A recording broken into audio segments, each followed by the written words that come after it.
Hello and welcome to Presscast. I'm Farbs, and in this edition, I will be speaking with Richard Barnard, Palestinian activist and co-founder of Palestine Action, which seeks to end UK's complicity in Israel's war and occupation of Palestine, and also advances a campaign to shut down the Elbit System, the Israeli arms manufacturer, and also his court troubles. Stay with me.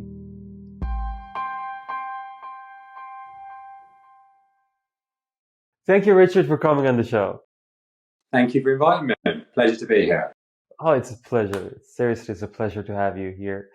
And let's get right into real stuff, and that's Palestine Action.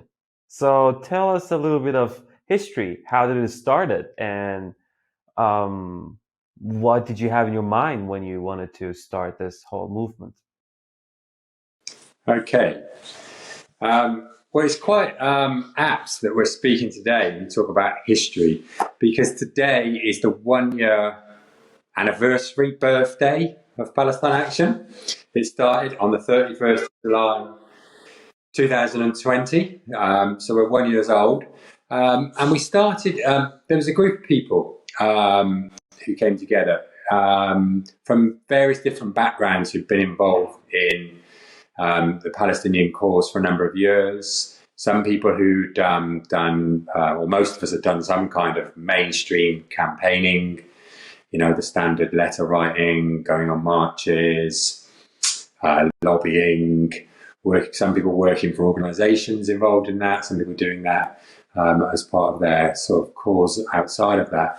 And also numerous of us who've been involved with direct action in other movements, but also in specifically targeting Elbit Systems. And we came together and were thinking about how we could start a direct action network, bring those people together, and crucially for us, have some kind of sustained direct action against this company. So there had been sporadic direct actions. The factories have been shut down, I think, in 2014. In 2018 and other times. But these were very one-off actions that were good in themselves. Yeah, don't get me wrong, every day, every minute that one of these factories is closed is an important step and an important way of stopping the evil that they trade and stopping them go about making these evil arms. Richard, I'm sorry to jump in. But it wasn't enough. But just to verify for the audience, tell us a little bit about the Elbit system. What is it? What is the Elbit system that you wanted to just shut it down? Give us some background about Elbit system as well. Thank you. I'm sorry. So Elbit Systems are Israel's largest private arms company. They produce majority, 85% of the drones that are used. They have 10 sites here in the UK. They have 5 factories, 2 head offices, and then 3 links with British Armed Forces RAF sites. They produce, as I said, munitions that are used by the Israelis. Drones are what they're very well known for as well. And these sites are sort of hidden in plain sight. They're in towns like Oldham, in Leicester, in Sleepy Village Town in Kent, which is where I first came across them because I was living near it. And this company are so immoral that they openly brag and use as their marketing tool that they test their weapons on a captive population, the captive population of Gaza. They market their weapons as battle tested on the women and children of Gaza, as they then sell these weapons all around the world at arms fairs and other things to regimes such as the Indian regime and used in the occupation of Kashmir, sold to Myanmar, sold to the British state to fly drones to try and stop migrants and refugees fleeing here, and even sold to the British state and the police. The British police are starting to use them. This is a company that is complicit in war crimes the world over, but principally, obviously, starting in Palestine. And they operate, as I said, in British towns and cities all over. They have the backing of the British state. So this is a company that really is, the worst of the worst. I think on one of our early occupation videos, I pointed out that even HSBC Bank, who are not known for their moral stance, won't invest in this company. But they operate here freely and with, in ties with the British state. I think it's worth saying that even after 3 weeks, just 3 weeks of Palestine Action launching, and we'd stormed the offices of the HQ of Elbit on our first action exactly 1 year ago today. And then we'd undertaken other actions. And immediately at that point, the Israeli Ministry of Strategic Affairs, Benny Gantz, met with Dominic Raab, the British Foreign Minister, to try to shut us down as a movement. Because this shows how integral Elbit Systems and how their links with the British state are. And as we know, the British state has been complicit in the colonization of Palestine since the very start. It began here, obviously, with the Balfour Agreement and the mandate before. And therefore, for us, Elbit Systems is the principal, the main target. There's been lots of actions against lots of complicit companies, both direct action and standard BDS stuff. But for us, it was like, we need to concentrate on one company, the most evil of all of the companies, strategically, because if we concentrate our resources on one company, we can cost them.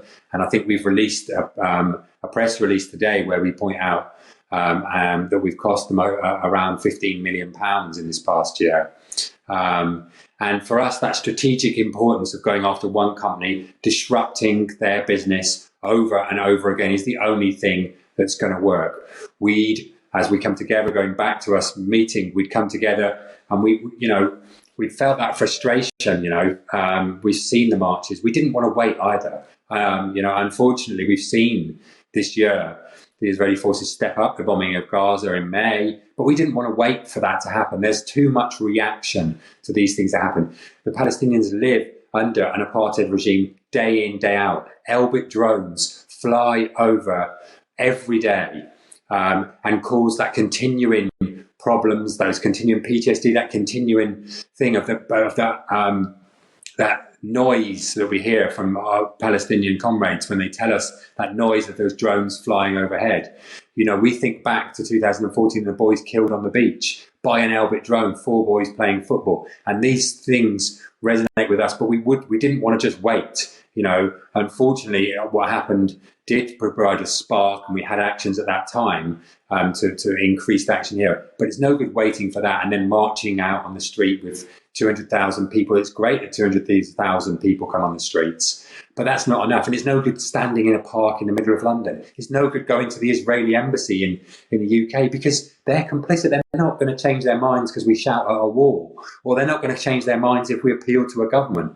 We were fed up with appealing to governments. We're fed up with marches that don't work. I myself went on the Iraq war with a march with over 1 million people marching, and it achieved nothing, absolutely nothing for the Iraqi people. Over 1 million of those Iraqis were killed in that illegal war that Britain and America waged. And therefore, we were fed up with doing these things that don't work. And we believe that the messages we receive from Palestine is that they're fed up with things that don't work. And therefore, they need success. And for us to be successful, we have to be focused and have one target and destroy that company and make sure it doesn't operate and kick it out of the UK and then across the world. But for us here, the problem started here. The UK started this problem, and therefore we want to start the end of it from here. Destroy this company, end UK complicity, move on to other companies afterwards, because there's been too much sporadic actions. For us, that concentration on that. If just 10% of those 200,000 people who went on that march went in, day out, outside Elbit Systems, they couldn't operate. And we've shut them down for about 105 days. This year, 1 year we've been launched. For 1 in every 3 days they should have been at work. We've stopped them down. We've stopped them producing these weapons. We've caused damage to their infrastructure. We've raised the awareness of people locally and brought out thousands of people locally to campaign against it. This is the way that it works. And when we came together in that first meeting and went through it, we some of us might not be the most learned intellectuals, and there's only so much talk you can do. There's a very famous phrase that all the good things in the world have already been talked about and said. It's now time to get on with doing them. And also another phrase that stuck out for us at the start was, a small group of committed people are what changes the world. It's the only thing that ever has been. And we started out as that small group of people going, we're not standing for this anymore.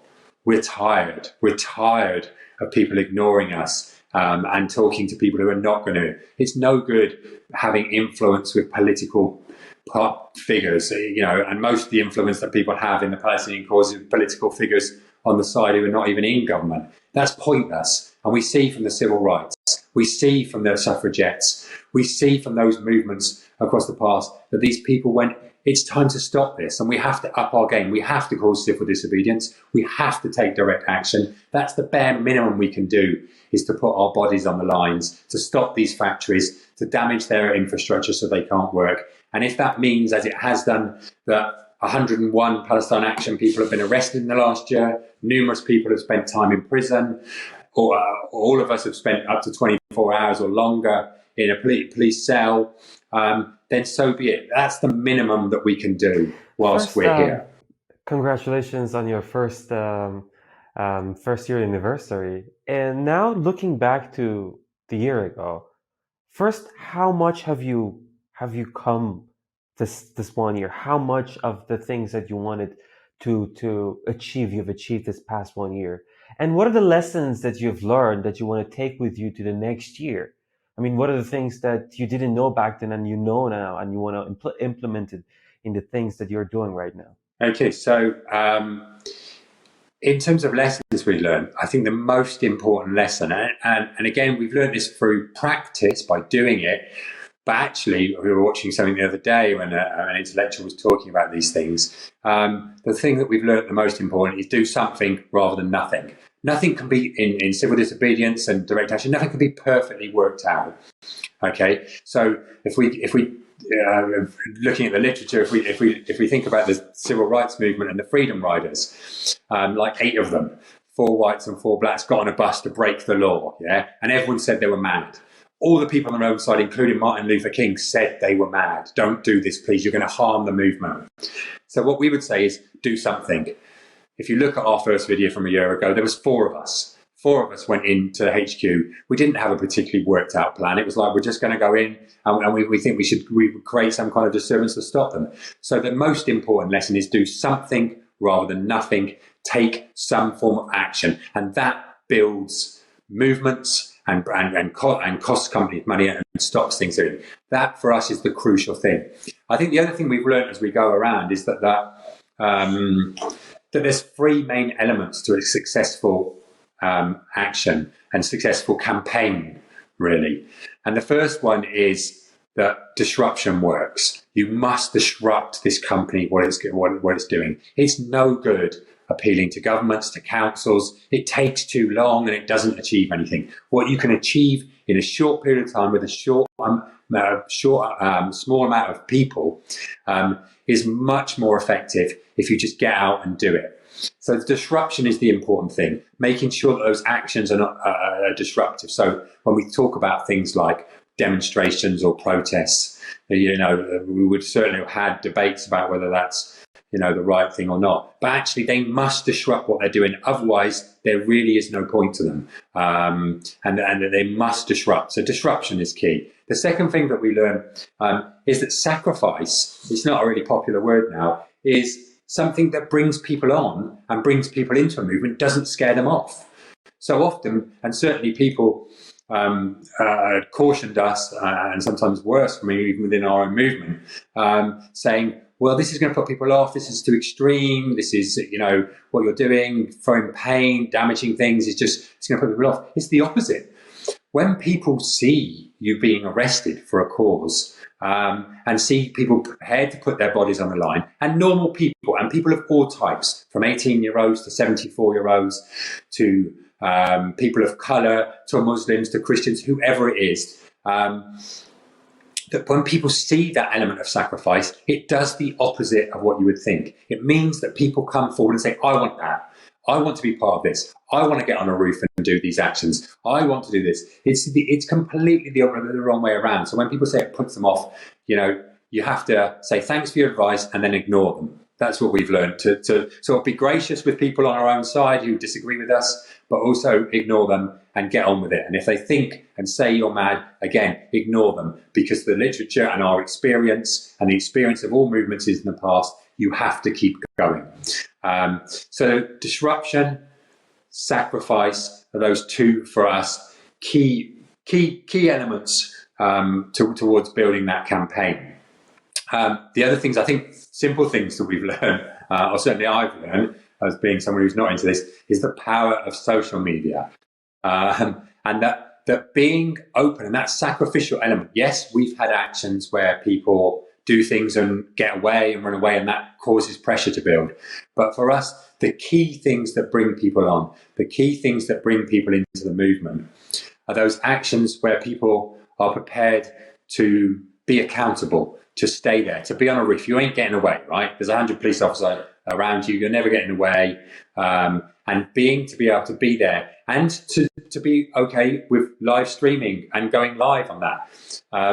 And for us, that's important to get those messages out. Again, if people see it and say, some people have criticised and say, well, why are you giving them evidence and stuff? Well, actually, my experience last week in court would be those videos actually go into evidence. And then the jury see them, even if the prosecution are trying not to show them. And those evidential things are helpful to a court case, but more so, we're not fearful of the court cases. We're not fearful of those things. That fearlessness is a key element to those campaigns. We can spend too long trying to do that work, whereas actually an action brings those people out. You do the action, then you reflect on it, and then you do another action. And that's the key element. And there are many people, there are thousands of people just waiting for this opportunity.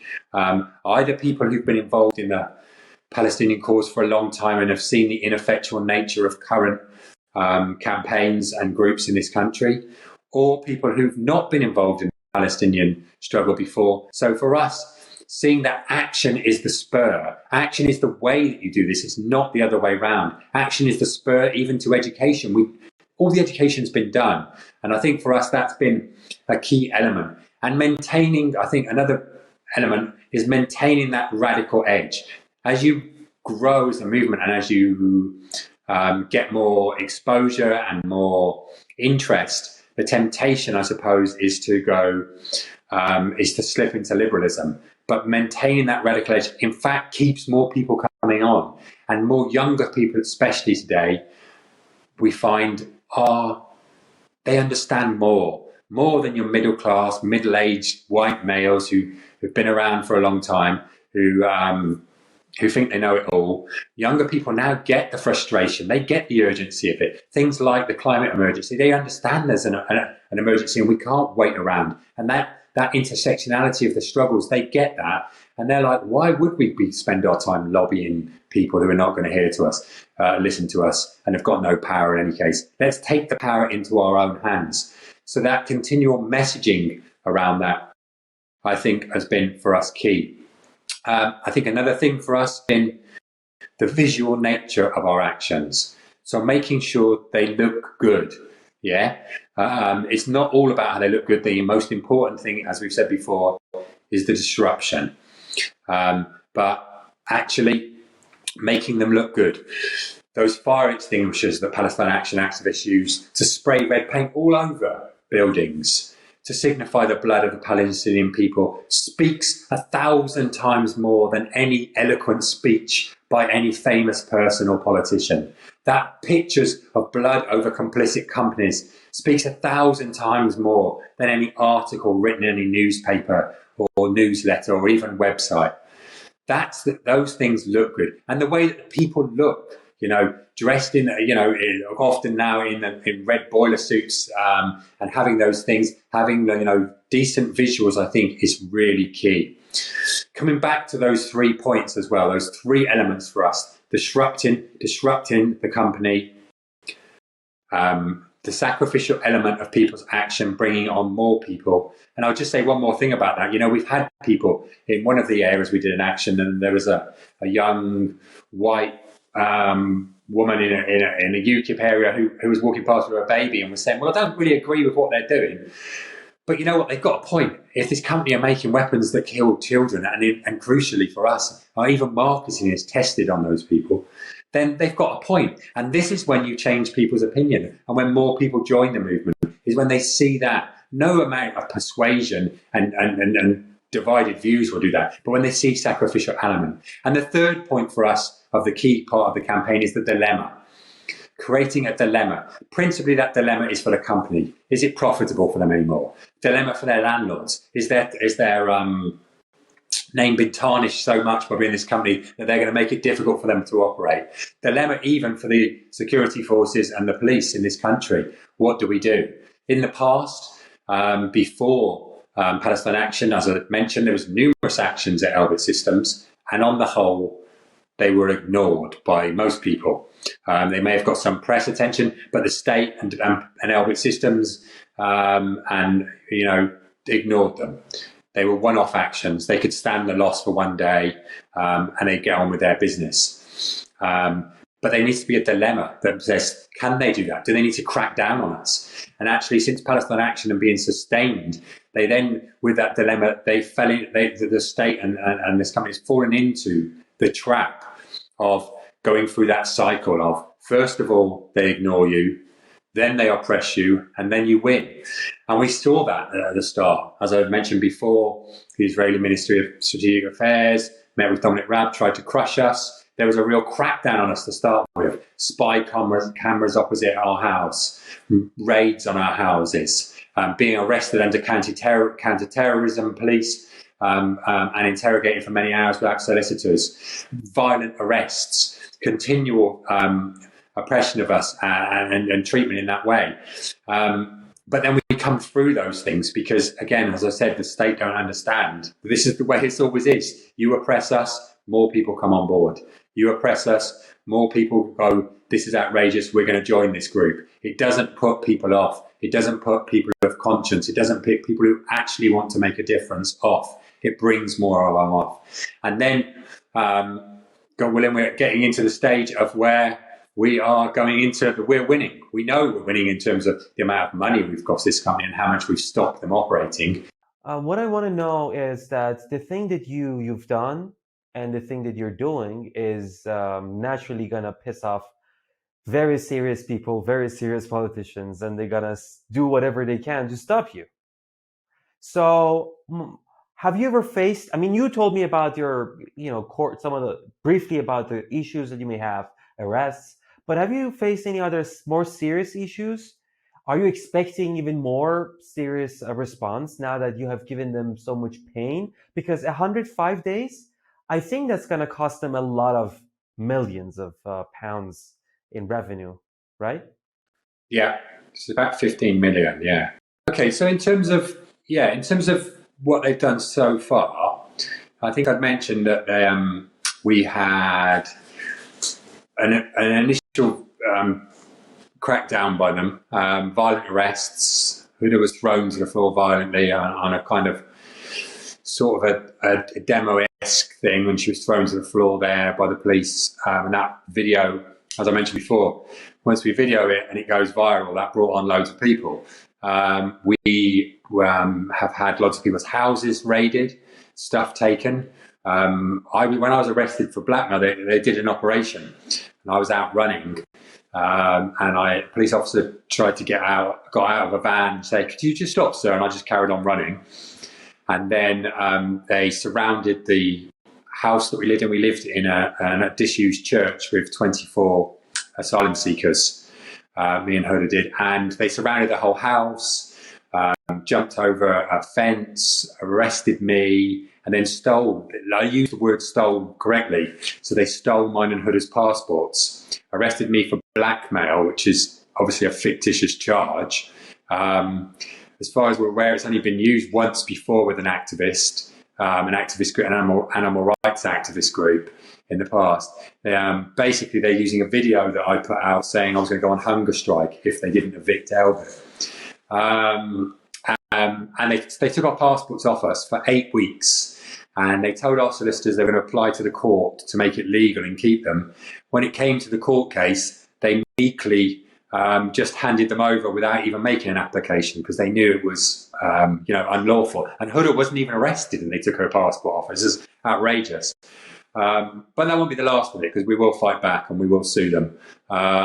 So we saw that. As I mentioned before, we had a police spy camera situated in a primary school. The primary school allowed the police to come in there and put it in there. We found this out by ringing the school and the receptionist mistakenly saying, "Oh yeah, the police came out and put this camera in here a few weeks ago." We've seen that. No doubt, as you said, they've tried and infiltrate us. The police response is, I said, make up charges, threaten people with one of or at least two of us have been said, the next time you're here, it'll be terrorist police because of the amount of damage you've caused. Now, I'm not sure that's a viable way of saying we're going to introduce this as a terrorist. It's been mooted to us by the police that you're going to be prescribed organisation when clearly we're not going to be. And as I said before, myself and Huda, whilst re-entering the Britain, were arrested and interrogated by counter-terrorism police for like 5 hours without access to legal advice, asked ridiculous questions about our heritage, where we've been on holiday, if we were Sunni or Shia, just ridiculous questions. We've seen people arrested whilst just being at one of our actions. When an action was happening, there was a Muslim sister who was walking past, just shouted "Free Palestine" and got arrested. You know, that's not, she's clearly not doing anything illegal, didn't even, outrageous. So we've seen this, and we obviously expect more. We don't expect the Israeli apartheid state and the British state friends of theirs just to go away and crawl away. So we expect the surveillance to continue. We expect the crackdown and them trying to go through the courts. And I would say the courts are complicit in this. However, the one thing that's kind of okay about the courts is if you cause enough damage or commit an offence that gets you into a Crown Court, you get tried by 12 jurors. And the judge and the prosecution, as I found out last week, on a case not involving Palestine Action, where they talked quite a lot about Palestine Action, considering there's nothing to do with it. When it's jurors, despite what the judge and the prosecution trying to make you out to be something that you're not, the jurors quite often see through this. And when you're able to get on the stand and give your evidence and say why you did this, the jurors actually go, well, this seems quite sensible. So court cases for us, yes, they're a pain, they take lots of time, but they're another opportunity to get our word out, to get out and say in court, as I did last week, to say, I'm proud of what I did at Elbit Systems when I got on a roof and shut it down for 3.5 days. This is a company, I said it, this is a company that market their weapons as battle tested on women and children. And you see that in the jurors' eyes when you say that, and they're like, really? Is there really a company out there that's that immoral that they'll use that as a marketing tool? And when you play those videos of what happens in Gaza day in, day out, when you talk about people whose lives have been destroyed about this, a little bit of me says, even in our corrupt British state and our corrupt system, when you get before jurors, it's been proved time and time again that jurors see through this. The Raytheon 9 in Derry, who famously went in and just smashed up a Raytheon factory that was supplying parts to be used in the Gaza bombing in 2008. The jury saw through it and found them not guilty. And then people did it again, and the jury found them not guilty again. And in the end, Raytheon went, well, we can't be here anymore. We see that in the Edo campaign in Brighton, when exactly the same thing was done. People went in, smashed up, caused £200,000 worth of damage. And at the end of that case, not only did the jury find them not guilty, but the judge, in fact, said, I don't think one of the people should be here being tried. If this was happening at a different time, he would be receiving a medal for his actions. So we see that that's not to say that we're going to win every case, as I hope we will, but it's a further evidence of what can happen. And yes, the Israeli apartheid regime and the British state will spy on us and will try all kinds of dirty tricks. But one, you know, without saying too much, we're not blind to these things, and you know, and we can deal with these things. We're not stupid, yeah. But secondly, bring it on. Come on, if you want to do it, we know time and time again, this is the dirty tricks that get played, and we know that in the long run, that people of conscience, that people of good morality, people who are prepared to put their bodies on the line, to risk being locked up, to risk going to prison, they win in the end. And they go through these things. We see it time and time again through history, and we're not afraid of that. So bring it on. Come and spy on us. Come and try and, you know, infiltrate us and whatever it is. But you will not win. We will win in the long run, whatever you do, however you try to smear us. So, yeah, we expect lots of dirty tricks going forward. But the one thing that protects from dirty tricks more than anything, it's not necessarily about great security within our own movement. What it is about mass movement of people. And once you get 1,000 people on the streets of Leicester, once you get 500 people in Oldham, once you get people joining us in their thousands saying, I'm prepared to take this step, then even those people in our own movement who've been against us, when they realise that they need to step up and join us and support us, then at that point, it doesn't matter what tricks they use, it doesn't matter how they try to eliminate any one of us, because those sacrificial elements take precedence, and there's enough people to go, we don't care. And it becomes that they just become there all the time and shut them down and they disappear. So yeah, bring it on. We're not scared of that. Okay, so listen, because it's really difficult to keep you here, I'm going to go ahead. Although I have thousands of questions to ask you, I'm going to ask you to end the show for us, because it's very difficult because of the technical issues. So say your ending words, and let's hope that I can solve this problem and get you on the show one more time for even more, because I have a lot of questions. So let's go. Cool. So my ending comments would be, join us.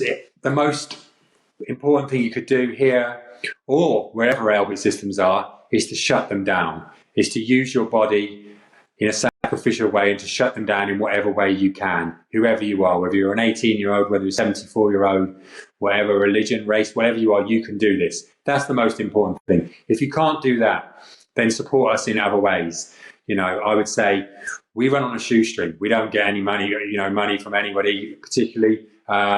We rely on small donations majorly. Donate money to us. All of our money goes towards actions. We don't have overheads. We don't have fancy offices. We don't have directors getting paid lots of money. It's all done on a complete shoestring. So donating in any way goes directly towards shutting them down. If that's what you can do, do that. But most importantly, get out there, get out on the streets, get out in front of their factories, shut them down, join us, and let's shut Elbit down and free Palestine.